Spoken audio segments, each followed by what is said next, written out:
Hello friend, good morning. आइए दोस्तों, आज हम एक चैप्टर पढ़ते हैं त्रिकोणमिति का, जिसे हम कहेंगे relation between sides and angle of triangle. त्रिभुज की भुजाओं और कोणों में संबंध। ठीक है, तो जो ट्रिग्नोमेट्री में आपके सिलेबस में दिया हुआ है, जैसे साइन रूल, कॉस रूल, है ना, प्रोजेक्शन रूल, ये सब पढ़ाने से पहले हम क्या करते हैं, थोड़ा सा हम सीखने का प्रयास करते हैं कि व्हाट इज ट्रायंगल, त्रिभुज क्या है या त्रिभुज क्या है, इसकी बेसिक को थोड़ा समझते हैं, तब आपको यहाँ पे चलते हैं। त्रिभुज के प्रकार के बारे में सीखेंगे, यहाँ देखेंगे कंपटीशन में किस तरह से आता है। ठीक है, तो त्रिभुज होता क्या है? तीन भुजाओं से घिरी हुई बंद आकृति को हम क्या कहते हैं दोस्त? त्रिभुज कहते हैं। जैसे आपका देखो यहाँ पे एक भुजा देखो ए बी है, एक भुजा बी सी है, एक भुजा ए सी है। इससे घिरी हुई जो बंद आकृति है, क्लोज फिगर जो बन रहा है थ्री साइड से, उसको हम त्रिभुज कहेंगे। अब यहाँ पे देखो ध्यान से, अगर मैं इसको बी कहूँ, इसको ए कहूँ, इसको सी कहूँ, तो इसको डी कहूँ, तो क्या ये त्रिभुज है? देखो एक दो तीन भुजा है लेकिन बंद नहीं है, तो ये त्रिभुज नहीं होगा, ये त्रिभुज होगा। ठीक, आप कहोगे सर ये, अगर मैं इसकी बात करूँ तो कितनी भुजाएं हैं? ए बी सी डी, यानी A B B C C D और डी, यानी चार भुजाएं हो गई, इसलिए ये भी त्रिभुज नहीं है। ठीक है, बात समझ में आ रही है? बात समझ में? कोई आपसे पूछे त्रिभुज क्या है, तो कहोगे तीन भुजाओं से घिरी हुई बंद आकृति, यानी क्लोज जो फिगर होता है उसको त्रिभुज कहते हैं। ऐसे कभी कभी लोग पूछते हैं चतुर्भुज क्या होता है, यानी क्वाड्रिलेटरल क्या होता है? चार भुजाओं से घिरी हुई जो बंद आकृति होती है उसको हम क्या कहते हैं? चतुर्भुज कहते हैं। ठीक है, इतना समझ में आ गया। हम बेस बात कर रहे हैं त्रिभुज की, तो हम त्रिभुज के बारे में सारी बातें करेंगे। अब क्या होता है, अब यहाँ हमने ये बताने का प्रयास किया, इसको थोड़ा ध्यान से देखिएगा, इसमें बताने का प्रयास किया है, किसी त्रिभुज में किन्हीं दो भुजाओं का जो योगफल होता है तीसरी भुजा से बड़ा होता है। क्या बोला मैंने? ये प्रमेय है बाबू, आता है, इसमें सवाल आता है। किसी त्रिभुज में किन्हीं दो भुजाओं का योगफल तीसरी भुजा से बड़ा होता है। जैसे आपका त्रिभुज यहाँ पे है, ए बी सी है, इसको हमने ए माना है, इसको बी माना है, इसको सी माना है। ठीक है, तो A plus B is greater than C है तो त्रिभुज बनेगा, और b plus C greater than A होगा तब भी त्रिभुज बनेगा, और c plus A greater than अगर b होगा तब भी त्रिभुज बनेगा। ये बात समझ में? तो किसी भी त्रिभुज में किन्हीं दो भुजाओं का जो योगफल होता है उसे हम क्या कहते हैं? क्या योगफल होता है वो हमेशा क्या है? एक भुजा से बड़ा होगा तो त्रिभुज बनेगा, अन्यथा नहीं बनेगा। ठीक है, अब बात को समझो। इधर मैंने क्या लिखा?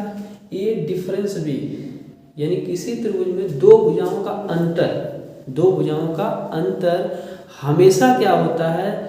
जो तीसरी भुजा होता है उससे कम होता है।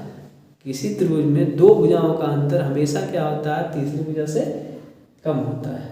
ठीक, देखो यहाँ पे ये बात बताई गई है, ये सब प्रमेय है। ठीक, समझ में आ रहा? और दिखाते हैं, जैसे यहाँ पे देखो, यहाँ पे ध्यान से देखिएगा। ठीक, यहाँ पे अगर ध्यान से देखो तो 4 है, 3 है, 5 है। अब यहाँ पे दो भुजाओं का योगफल अगर आप करते हो, जैसे आप लेते हो क्या? 4 धन 3, क्या होगा? वो 7 होगा। जो ग्रेटर देन बताओ 5 से होगा कि नहीं होगा? आपको 4 और क्या बोलते हैं कि 5 ले लो, 4 धन 5 ग्रेटर देन क्या होगा? 9 ग्रेटर देन बताओ 3 होगा कि नहीं होगा? अच्छा, ऐसे ही मैं कहूँ कि 5 धन 3 ले लिया, बराबर कितना होगा? 8। ये ग्रेटर देन बताओ आपका 4 से होगा नहीं होगा? तो ये बात समझ में आई आपको? बोलो, ये बात समझ में आई? ये जो मैंने बताया है, तो किसी भी त्रिभुज, कोई त्रिभुज तभी बनेगा जब किन्हीं दो भुजाओं का समेसन तीसरी भुजा से क्या होगा बाबू? बड़ा होगा। ठीक, अच्छा, अब थोड़ा अंतर देखते हैं, ये वाली बात। अगर मैं क्या करूँ, यहाँ से 4 माइनस 3 करूँ, 4 माइनस 3, जैसे ऊपर किया गया वैसे ही मैं काम करने वाला हूँ। ठीक है, 4 माइनस 3 करूँ, रेड कलर से कर रहा हूँ, 4 माइनस, यहाँ प्लस किया था, 4 माइनस 3 करके देखता हूँ कितना आएगा बाबू? 1 आएगा। एक बताओ लेस देन होगा कि नहीं आपका 5 से? ये बात सिद्ध हो रही है। ठीक है, अच्छा, ऐसे ही 5 प्लस 4 + 5 = 9, ठीक है। तो 4 + 5 यानी 5 में से अगर हम 4 घटाएं क्या आएगा, 1 आएगा। 1 लेस देन होगा कि नहीं बताओ आपका 3 से, हो रहा है। अच्छा, ऐसे में कहूँ 5 यहाँ +3 था, -3 करूँ और बराबर क्या आएगा बाबू आपका यहाँ से 2 होगा।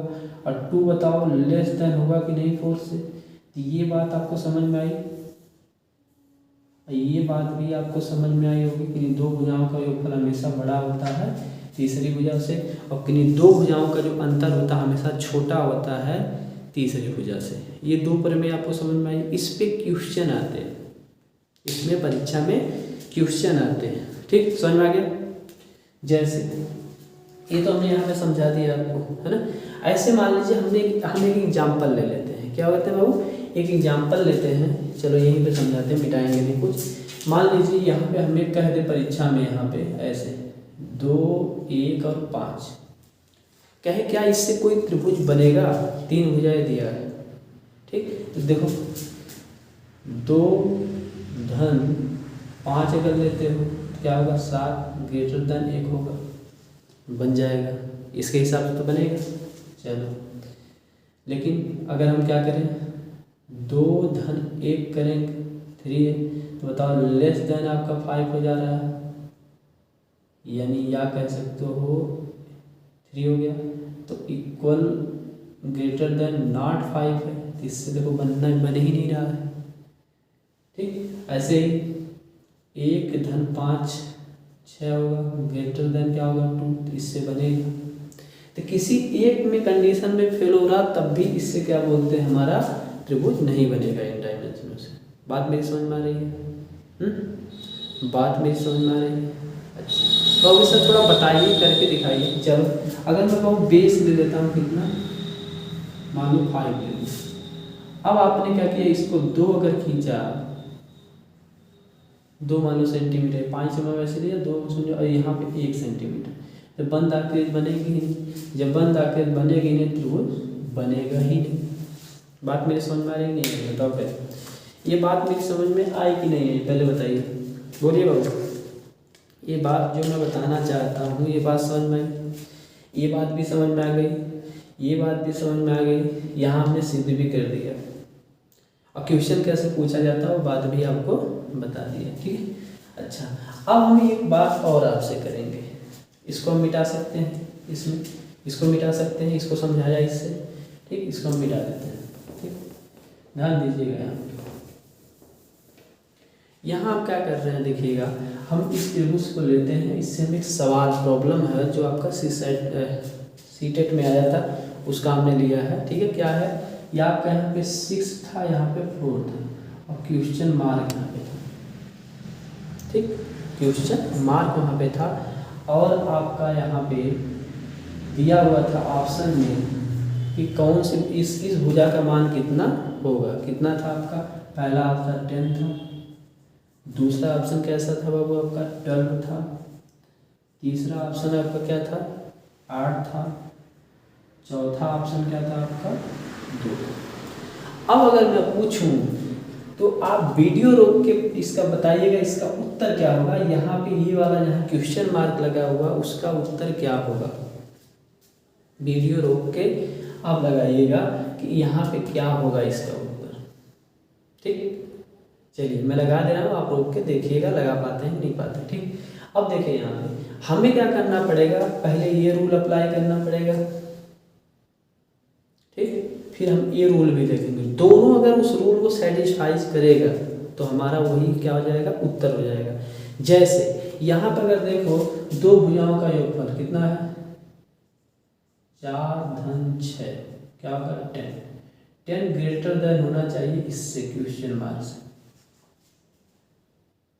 बात मेरी समझ में आ रही है, बात मेरी समझ में आई। दो भुजाओं का योगफल क्या होना चाहिए, उससे मतलब इससे ज़्यादा होना चाहिए, इससे ज़्यादा मतलब दो भुजाओं का योगफल क्या ज़्यादा होता है किससे, इससे, जो आपका क्वेश्चन मार्क, ठीक। तो इसका मतलब ये 12 तो हो नहीं सकता क्योंकि अधिक है, 12 तो हो नहीं सकता, वो कितना है अधिक है, ठीक। अब इसका अंतर देखते हैं। अंतर में क्या होता है, देखो 6 माइनस अगर आप 4 करते हो कितना आएगा, 2 आएगा। 2 जो आया है वो 2 से ग्रेटर देन होना चाहिए, ये क्वेश्चन मार्क वाला, यानी समझ में आ गया सर क्या, ये जो होना चाहिए ना वो 10 से कम होना चाहिए और 2 से अधिक होना चाहिए। तो 2 से अधिक होगा तो 2 तो हो नहीं सकता, और 10 से कम होगा, 10 से कम होना चाहिए तो इसका 10 भी नहीं हो सकता। इसका मतलब अभिष्ट उत्तर क्या होगा, वो 8 होगा। बात समझ में आई। ये क्वेश्चन आपका किस पे लगा, ये जो आपने थ्योरी दोनों पढ़ा है। बात समझ में आई, बोलिए, ये समझ में आया, ठीक। तो आप ये समझे इसका एप्लीकेशन कैसे आपको क्वेश्चन में देता है, कंपटीशन में देता है ऐसे, ठीक है। चलिए अब हम क्या करते हैं दोस्त, अब हम क्या करते हैं, एक सवाल लेते हैं जिसमें दिया हुआ, इसको मिटा देना, ठीक है, अभी इस पर यूज नहीं है, इसी से लगाते हैं। चलो एक सवाल दिया है, चलो बना लेते हैं, क्या रहता है, बना लेते हैं चित्र, ठीक है। ये हमारा एक त्रिभुज दिया हुआ है, ठीक। इसमें कहा कि ये आपका जो त्रिभुज है ABC, ठीक है ना, इसका परिमाप समझते हो ना, पेरीमीटर कितना है बाबू, 12 सेंटीमीटर, ठीक। तो ABC का मान बताइए, क्या कह दिया, A B और C का मान, यानी सभी साइड्स का मान बताइए। ऑप्शन दिया रहेगा, उसमें से कहेगा कि ये भुजाएं हो सकती हैं, ए का मान इतना हो सकता है, ऐसे ऐसे बातें कर सकते हैं। तो क्या हो सकता है, पॉसिबिलिटी क्या बन सकती है, उसको देख लो जल्दी से, ठीक। पहली पॉसिबिलिटी क्या बन सकती है बाबू, 4 4 और 4 हो सकता है, हो सकता है नहीं हो सकता। देखो यहाँ पे शर्त को भी हमें देखना पड़ेगा। अब देखो 2 भुजाओं का योगफल तीसरे से बड़ा होगा, 4 धन 4 ग्रेटर देन 4 होगा, कोई भी करोगे। 2 भुजाओं का अंतर 4 माइनस 4 क्या होगा, 0 आएगा, यहाँ पे 8 आता है, 0 आएगा, जो लेस देन होगा किससे, 4 से। इसका मतलब ये पॉसिबिलिटी, ये भी आपका पॉसिबल है, ठीक है, उसी से हम लोग चेक कर रहे हैं, ठीक है। ऐसे ही क्या हो सकता है बाबू, दूसरा क्या हो सकता है, 5 5 2, इसको भी ट्राई कर लेते हैं। 5 धन 5 ग्रेटर देन बताओ 2 होगा, अच्छा, क्योंकि 10 आएगा ना, जोड़ने पे 10 आएगा, ठीक। ऐसे ही अगर हम 5 धन 2 देखें तब भी ग्रेटर देन आपका क्या आएगा, 5 आएगा, ये तो पॉसिबिलिटी बन रही है। ऐसे हम अगर अंतर देखते हैं तो यहाँ पर अंतर देखोगे 0 आ जाएगा, तो लेस देन 2 होगा, इसलिए ये बात की शर्त पूरी हो रही है। यहाँ पे देखो 5 माइनस 2 यानी 3 लेस देन 5 हो रहा है, इसका मतलब इससे भी बनेगी। बात समझ में आ रही होगी आपको। ऐसे ही ये भी हो सकता है, मतलब 12 परिमाप वाला ये भी हो सकता है। ऐसे ही सी वाला ऑप्शन क्या हो सकता है, 4 5 3। अब इसमें 2 भुजाओं का योगफल करो, 4 + 5 = 9, और 9 इज ग्रेटर देन 3, ये बात तो हो रही है। ऐसे मैं करूँ अगर 5 + 3 = 8, 8 इज ग्रेटर देन 4, ओके। फिर 4 + 3 7, 7 इज ग्रेटर देन 5, तो ये बात तो पूरी कर रहा है, लेकिन क्या अंतर में भी ऐसा हो रहा है, इसको भी देख लेते हैं। देखो 4 में से 5 यानी आपका एक लेस देन होगा 9, ऐसे 5 में से 3 घटेगा 2 लेस देन होगा 8, 4 में से जगह एक लेस देन 7, यानी ये दोनों शर्त को ये भी पूरा कर रहा था, इसका मतलब ये भी बन सकता है। तो इस तरह से क्या बोलते हैं, कभी कभी क्वेश्चन दे देता है, हम उसे क्या बोलते हैं, इसकी सहायता से लगाते हैं, ठीक। तो ये हमें समझ में आया कि त्रिभुज क्या होता है, अच्छा। और देखो त्रिभुज का जो कोण होता है, जैसे मान लीजिए आपका, ध्यान दीजिएगा, त्रिभुज का जो कोण होता है, मान लीजिए हम यहाँ पे एक त्रिभुज बना रहे हैं ABC, ठीक।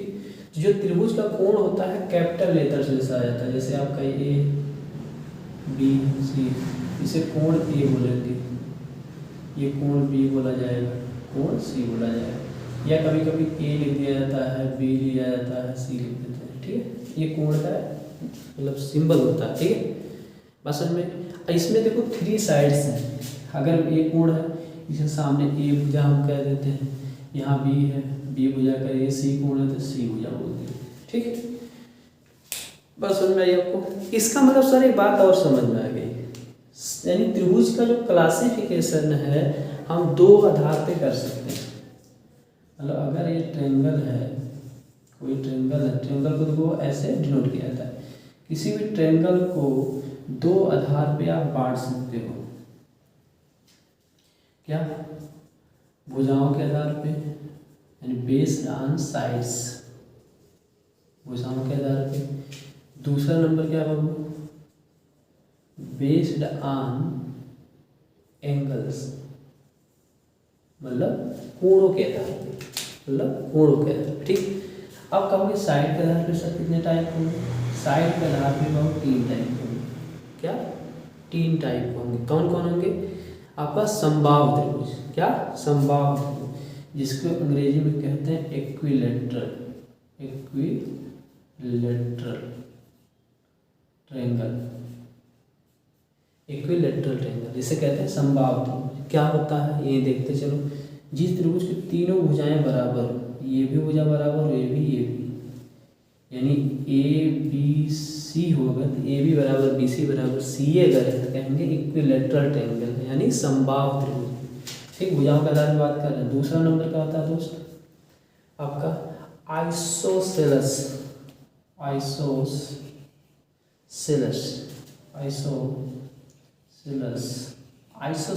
ट्रायंगल, मतलब समद्विबाहु त्रिभुज। क्या? समद्विबाहु त्रिभुज। समद्विबाहु तो ऐसा त्रिभुज जिसकी 2 भुजाएं बराबर है। ठीक, और देखो इक्विलैटरल जो ट्रायंगल होता है, यानी समबाहु त्रिभुज होता है, उसके तीनों कोण भी बराबर होते हैं। तो तीनों कोण बराबर भी होते हैं और तीनों कोण समान भी होंगे। क्यों? क्योंकि भुजाएं बराबर होती हैं।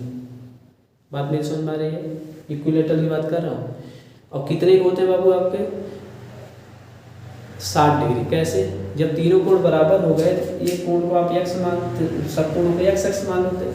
त्रिभुज के तीनों अंतः कोण का जो योगफल होता है 180 होता है, तो x प्लस x बराबर 180, तो 3x बराबर 180, x बराबर 60 डिग्री। ये प्रत्येक कोण क्या होता है? 60 डिग्री का होता है। लेकिन जो आइसोसेलस होता है, समद्विबाहु होता है, उसके 2 कोण क्या होते हैं बाबू? बराबर होते हैं। यानी इस भुजा के सामने का ये कोण, यानी 2 बराबर भुजाएं होती हैं, उनके सामने के कोण मतलब बराबर होते हैं।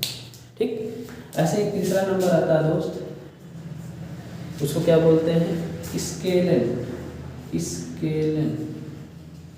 ट्रायंगल। स्केलन ट्रायंगल का मतलब विषमबाहु त्रिभुज। क्या? विषमबाहु त्रिभुज। विषमबाहु त्रिभुज में क्या होगा दोस्त? जिसकी कोई भुजा बराबर ना हो। विषमबाहु त्रिभुज में कोई भुजा बराबर ना हो। और जब किसी त्रिभुज में कोई भुजा बराबर नहीं होगी तो उसका कोई कोण भी बराबर नहीं होगा, उसका कोई कोण भी बराबर नहीं होगा। ठीक है, ये बात समझ में आई? अच्छा, समद्विबाहु त्रिभुज में 2 कोण बराबर होते हैं, उन कोणों के सामने की भुजाएं बराबर होती हैं, उन कोणों के सामने की भुजाएं बराबर होती हैं। ये त्रिभुज के बारे में इतनी बात समझ में आई। तो ये हमने बताया किसके आधार पे?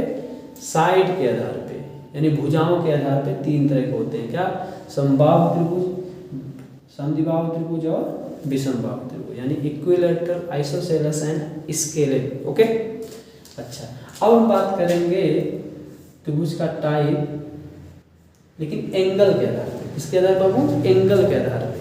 एंगल के आधार पहला क्या होता है? Acute angle. क्या? एक्यूट एंगल मतलब न्यून कोण त्रिभुज, न्यून कोण त्रिभुज, इक्विट एंगल ट्रायंगल। क्या होता है?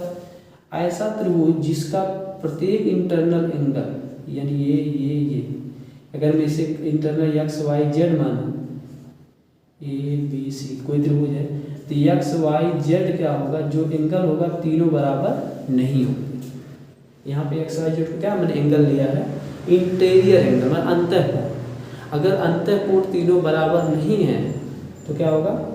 इक्विट एंगल होगा। और याद रखना कि कोई भी त्रिभुज होगा, कैसा भी होगा, उसका अंतःकोण का योगफल कितना होता है? कितना होता है बताओ? 180 डिग्री। कितना? 180 डिग्री। ठीक है, यानी यहाँ भी बात करो बराबर तो नहीं होंगी, लेकिन अगर X plus Y plus Z करोगे तो 180 डिग्री ही आएगा। दूसरा कोण इसमें क्या होता है, obtuse angle. Obtuse angle triangle मतलब अधिक कोण त्रिभुज। क्या, अधिक कोण त्रिभुज। अधिक कोण त्रिभुज में क्या होगा, एक कोण आपका अधिक कोण होगा। आप कहोगे सर ये अधिक कोण क्या होता है, ऑब्ट्यूज एंगल क्या होता है। अगर मान लो ये मतलब ये वाला यक्स हो, इसको वाई मान लो, तो यहाँ पे एक एंगल जो होगा इसमें क्या होगा वो दोस्त, यानी जेड जो होगा, जेड ग्रेटर देन होगा 90 डिग्री और 180 से लेस देन होगा। यानी 90 से अधिक और 180 से छोटा जो एंगल होगा उसको हम कहेंगे ऑब्ट्यूज एंगल, मतलब अधिक कोण। तो उसे अधिक कोण त्रिभुज कहा जाएगा ये जो बनेगा। ठीक है, जैसे यहाँ जेड हमारा दिखाया गया है। ठीक, ऐसे ही अगर बात करूँ तो एक होता है right angle triangle. Right angle triangle, ठीक है, उसमें क्या होगा, उसमें एक कोण क्या होगा आपका 90 डिग्री होगा। ऐसे ऐसे अगर बना है, कुछ लिखा नहीं तो आप समझ जाओगे वो 90 डिग्री होगा। और त्रिभुज कोई होगा उसका प्रत्येक जो इंटीरियर एंगल होता है उसका समेशन कितना होता है आपका 180 होता है। कोई कहे बाह्य कोणों का समेशन कितना होगा, आप कहोगे 360 होता है। कितना, 360 होता है। ठीक, बात समझ में आ गई मेरी, ये बात समझ में आ गई होगी आपको। तो हमें ये बात समझ में आ गई कि त्रिभुज जो है क्या बोलते हैं, भुजाओं के आधार पर 3 प्रकार, समबाहु, समद्विबाहु, विषमबाहु, इंग्लिश में लिखा मैंने, उसको पढ़ लीजिएगा। बेस ऑन एंगल के आधार पर इक्विट एंगल ट्रायंगल होता है, ऑब्ट्यूज एंगल ट्रायंगल होता है, राइट एंगल ट्रायंगल होता है। यानी न्यून कोण त्रिभुज, अधिक कोण त्रिभुज और समकोण त्रिभुज। ये तो मैंने त्रिभुज के टाइप बताया। अच्छा, इसमें ही आपका एक पाइथागोरियस थ्योरम आती है, आप जानते हो राइट एंगल में। क्या जाने रहोगे पाइथागोरियस क्या होता है, हम आपके यहाँ बता दे रहे हैं, वहाँ पे नीचे बहुत पड़ जा रहा है। अगर मान लो ये ए बी सी हो, ये बी हो, ये सी हो, ये आपका ए हो इसके सामने, तो यहाँ क्या होता है बी स्क्वायर बराबर आपका ए स्क्वायर प्लस सी स्क्वायर। इसे पाइथागोरियस ने सिद्ध किया है, जो आपने बहुत पहले से सीख रखा है। यानी कर्ण का जो वर्ग होगा आधार और लंब के वर्ग के समेशन के बराबर होता है। ठीक, ये बातें भी आप जानते होंगे। चला, चलिए ये बातें आप समझ गए होंगे, त्रिभुज के टाइप आप समझा दिया मैंने। अब आपको एक चीज और बताने जा रहा है। क्या, कोई त्रिभुज अगर है दोस्त, ठीक है, कोई त्रिभुज अगर है, जैसे मान लीजिए हमने यहाँ पे एक त्रिभुज बनाया ऐसे, ठीक, ये मान लीजिए एंगल आपको जेड है, ये आपका एक्स है, ये क्या है वाई है। यहाँ जेड देख लो क्या ग्रेटर देन क्या है आपका एक्स या वाई से। यानी अगर एक एंगल को देखा जाए एक्स और वाई की वैल्यू को, यानी एक्स से देखा जाए तब भी जेड बड़ा है, वाई से देखा जाए तब भी बड़ा है। चलो नाम दे देते हैं, इसको 120 कर ले रहे हैं, इसको 30 कर दे रहे हैं, ठीक है, तो 60 हो गया, ये 20 डिग्री हो जाएगा क्योंकि 180 होना चाहिए। ठीक हो गया कि नहीं, 30 50 50 70 हो रहा, 30 ये भी हुआ तो ठीक, बात समझ में। तो अब जेड देखो बड़ा है, तो अगर इसको हम नाम दें ए बी सी, तो आप देखो यहाँ पे जेड के सामने की जो भुजा ए सी है वो ग्रेटर देन होगी और उससे वो क्या होगी, बड़ी होगी। मतलब समझ में आया, मतलब बड़े कोण के सामने वाली भुजा क्या होती है, सबसे बड़ी होती है। नोट करके लिख लीजिएगा, बड़े कोण के सामने वाली भुजा सबसे बड़ी होती है। इसका उल्टा भी आपका सही है, बड़ी भुजा के सामने का कोण बड़ा होता है। ठीक है, ऐसे देखो, छोटे कोण के सामने की भुजा छोटी होती है, छोटे कोण के सामने की भुजा क्या होती है, छोटी होती है, और छोटी भुजा के सामने का कोण उसका उल्टा है, छोटी भुजा के सामने का कोण छोटा होता है। तो ये बात याद रहेगी, तो ये बातें भी आपको याद रहनी चाहिए। ठीक है दोस्त, ये बात समझ में आ गई होगी। अब हम क्या बोलते हैं, एक बात और आपको बताते हैं।